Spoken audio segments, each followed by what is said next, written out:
நீங்கள் இணைந்திருப்பது சோசியல் டிவியின் செய்திகளோடு. 19 வருடங்கள் கடந்த கொலை வழக்கு. இலங்கையில் ஒரே குடும்பத்தில் 5 மரண தண்டனை.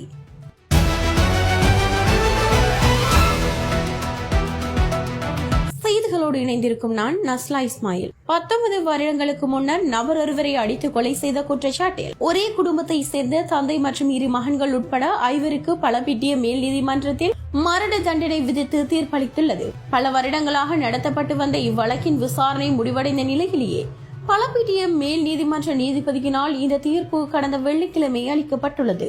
கடந்த 2007 ஜூலை 29 அல்லது அதனை அண்மித்த ஒரு நாளில் படப்பொல படத்துவ பகுதியை சேர்ந்த ஒருவர் கொலை செய்யப்பட்டார். குடும்ப தகராறு காரணமாக தடிகளால் தாக்கி இந்த கொலை இடம்பெற்றுள்ளதாக தெரிவிக்கப்படுகிறது. இந்த நிலையில் சந்தேக நபர்களுக்கு எதிரான குற்றச்சாட்டுகளில் எவ்வித நியாயமான சந்தேகங்களுக்கும் இடமின்றி நீதிமன்றத்தில் நிரூபிக்கப்பட்டதை அடுத்து குற்றவாளிகள் 5 மரண தண்டனை விதித்து நீதிமன்றம் தீர்ப்பளித்துள்ளது.